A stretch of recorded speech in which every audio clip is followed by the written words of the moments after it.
Pronamp, Programa de Apoio às Micro e Pequenas Empresas. Se você estava esperando esse programa para ser a salvação dessa terrível lavoura econômica que é 2020, eu sinto te desapontar, porque é igual aquela história que a gente já ouviu em loja ruim.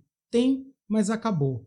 Na teoria, o Pronamp seria um programa que iria ajudar o empresário que está no sufoco a não demitir e a segurar as pontas para 2021 ele tentar reverter os prejuízos desse ano, que é um ano de, enfim, prejuízo para todo mundo, e com isso dar uma sobrevida aí para muitos empregos e para muitas empresas também que estão em dificuldade. O problema é que na prática o dinheiro que era de quase 20 bilhões de reais, ele não está chegando na ponta. E eu vou te explicar por que ele não está chegando. É uma série de erros, entre eles burocracias inúteis que foram colocadas por diversos órgãos públicos e a falta, óbvio, de interesse dos bancos privados em operar essa linha. Eu vou explicar tudo isso para você, se você quer entender um pouco mais sobre o programa, mas também se você quer entender por que muitos dos programas do governo, que até nascem bem intencionados na origem, não chegam na ponta, fica até o fim do vídeo que eu vou te explicar por que o Pronamp tinha tudo para dar certo, mas por enquanto ele ainda não foi a salvação que a gente precisava para esse ano tão difícil que é 2020. Bem-vindo ao canal E Agora Brasil, meu nome é Deco Bancion, eu vou te apresentar os bastidores de Brasília e as notícias da política e da economia que vão afetar a sua vida. Aqui é informação de verdade, sem fake news, tudo de forma clara e direta, sem enrolação. Bora pro vídeo? Bom, o que é Pronamp? É um programa que tem uma taxa de juros muito baixa, de 1,25 mais Selic. Como a Selic hoje está em 2,25, é uma taxa de juro ao ano de 3,5%. Para você ter uma ideia, nem as taxas de grandes financiamentos, taxas de fundos constitucionais têm valores tão baixos quanto do Pronamp. E tem uma outra questão, o governo também prorrogou recentemente a isenção do IOF, então nem aquela taxa que a gente costumava pagar no banco para fazer qualquer operação bancária vai ser necessária ser paga agora. Então esse é um motivo pelo qual o valor de 3,5% é imbatível. Tá? Além disso, você tem 36 meses para pagar e 8 meses de carência. Começa a pagar lá para março, abril de 2021. Então, na prática, o Pronamp é maravilhoso. Eu fiz um vídeo explicando aqui como funciona o programa, o que você precisa fazer para acessar essa linha de crédito. Está aqui em cima, dá uma olhada se você ainda não conhece. Agora, se você já conhece e tentou pegar o dinheiro do programa e não conseguiu, eu vou te explicar por que isso está acontecendo. Primeiro vamos explicar de onde vem o dinheiro do Pronamp. O governo colocou mais ou menos 18 bilhões de reais num fundo chamado Fundo Garantidor de Operações. Esse fundo é administrado pelo Banco do Brasil e ele empresta dinheiro para os bancos poderem emprestar para o cliente, certo? Bom, cada banco teve uma pequena participação dentro desse fundo. Na teoria, todos os bancos, públicos ou particulares ou privados, podem operar o Pronamp, mas eles precisam demonstrar interesse em operar essa linha. E aí é onde começa a primeira incoerência da coisa. O banco ele ganha dinheiro te emprestando o recurso a um juro de, por exemplo, 5%, e ele pega esse dinheiro a um juro, por exemplo, de 1%. Então, essa diferença, digamos assim, né, do valor que ele pega esse dinheiro para o valor que ele te empresta, que é o spread bancário, é de onde vem o lucro do banco. E a maior parte das linhas que os bancos oferecem para os seus clientes são muito altas, linhas que nem a taxa mensal chega a ser o valor nominal da taxa do Pronamp. Se você for ao banco hoje e tentar pegar um crédito pessoal ou um crédito para capital de giro, por exemplo, dificilmente você vai ter uma linha abaixo de 3,5% ao mês. O Pronamp é 3,5% ao ano. Então já começa por aí. Que empresa vai querer operar essa linha se ela não ganha dinheiro com isso? Porque se ela te emprestar esse dinheiro a 3,5% ao ano, ela não vai poder te emprestar o dinheiro dela a 3,5% ao mês, concorda comigo? Então já começa por aí, os bancos privados não têm interesse em operar o Pronamp. Para você ter uma ideia, até agora só o Itaú e o Banco de Desenvolvimento de Minas Gerais que já manifestaram interesse em operar o Pronamp, mas isso eles manifestaram, ninguém está operando ainda. Só de fato os bancos públicos com grande destaque para a Caixa e Banco do Brasil que estão operando essa linha. E qual o problema de ter só esses dois bancos públicos operando essa linha? porque eles receberam uma pequena fatia desses recursos. O Banco do Brasil recebeu mais ou menos 20%, a Caixa recebeu menos, 15%, pouco menos disso do valor total dessa linha. E esses recursos já se esgotaram. E para você ter uma ideia, o Banco do Brasil ele começou a ofertar a linha no começo dessa semana. Em 3 dias, o dinheiro já tinha acabado. Com a Caixa não foi diferente. Ela comunicou hoje, quinta-feira, dia 9 de julho, que ao meio-dia já também tinha se esgotado esses recursos. Ela pediu 1 bilhão a mais para o governo, né, dessa linha de 18 bi para que o governo ceda ela. E eu acho o seguinte, o governo tinha que jogar com a realidade. Os bancos privados não querem emprestar. Então, na minha avaliação, o governo tinha que colocar esse dinheiro todo nos bancos públicos e fazer chegar na ponta. Porque independentemente de ser uma política liberal, uma política desenvolvimentista, como muita gente criticou em governos passados, essa política de colocar dinheiro em bancos públicos para colocar para as pessoas, a verdade é que nesse momento onde as empresas estão para fechar, os trabalhadores estão para serem mandados embora, não importa se é uma política liberalista ou uma política neodesenvolvimentista. O importante é o dinheiro chegar na ponta, os empregos serem garantidos e a gente tentar sobreviver esse ano de 2020. Então, na minha avaliação, não tinha que ter nem dinheiro para empresa privada, para banco privado que não quer operar o Pronampe. Coloca na Caixa, coloca no Banco do Brasil, coloca no Banco do Nordeste, os bancos que já estão operando, os bancos que estão com vontade de fazer esse dinheiro chegar até o correntista. Então, a gente tem como primeiro problema essa falta de interesse dos bancos privados e o baixo funding, baixa capacidade de financiamento dos bancos públicos, porque eles não têm todo o dinheiro da linha para operar o Pronamp.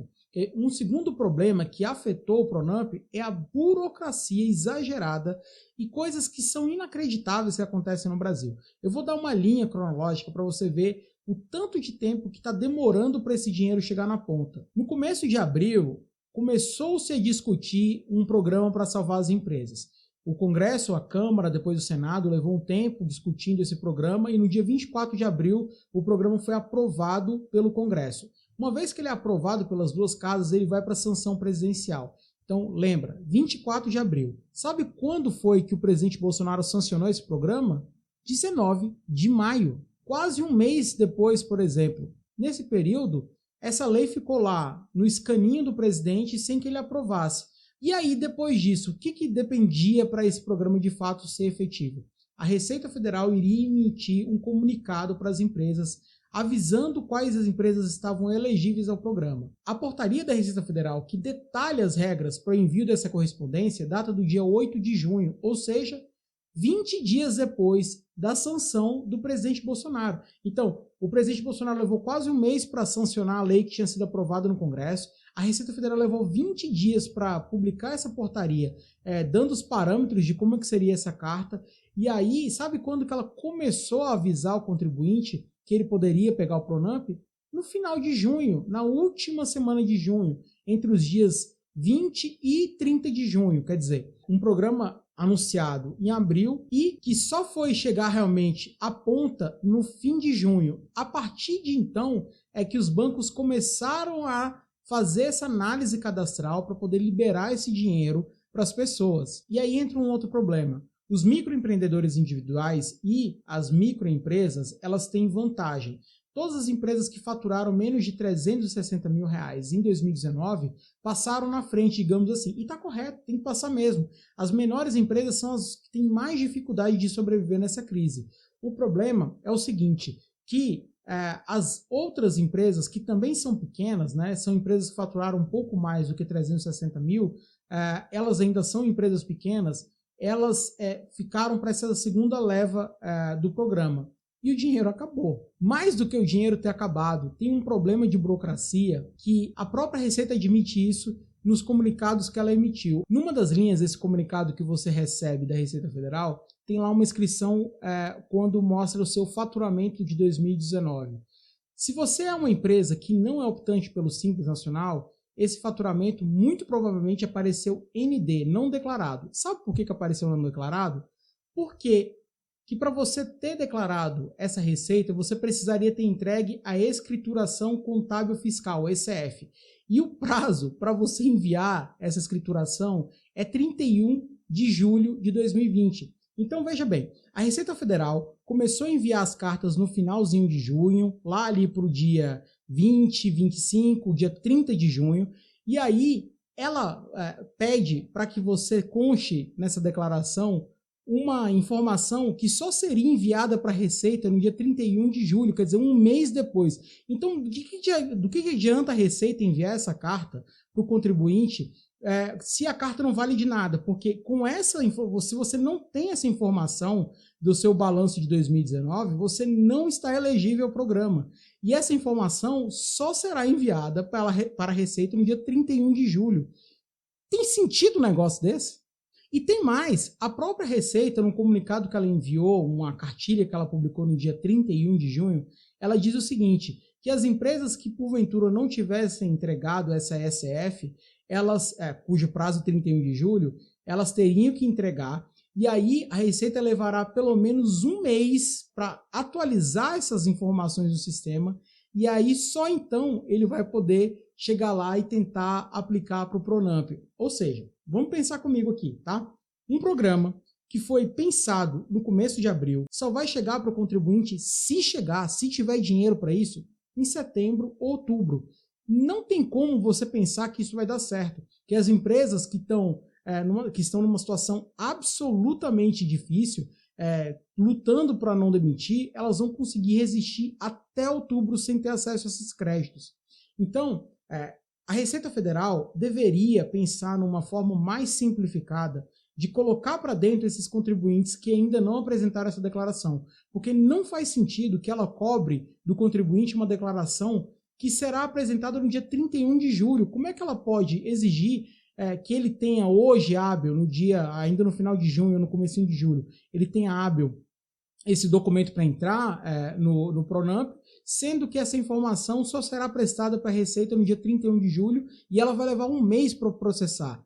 Isso é burocracia na veia, não ajuda o Brasil, não ajuda o empresário, não ajuda os empregos. E o que eu posso fazer para acelerar o meu processo? Se você está assistindo agora e está desesperado, eu te recomendo fazer o seguinte: procure seu contador, peça para ele antecipar o envio dessa declaração, essa SF, porque quanto mais rápido ele antecipar, melhor vai ser a sua chance da Receita Federal processar a sua declaração primeiro e você chegar lá na frente, sei lá, em agosto, dia 15 de agosto, você ter acesso a essa documentação para você dar entrada.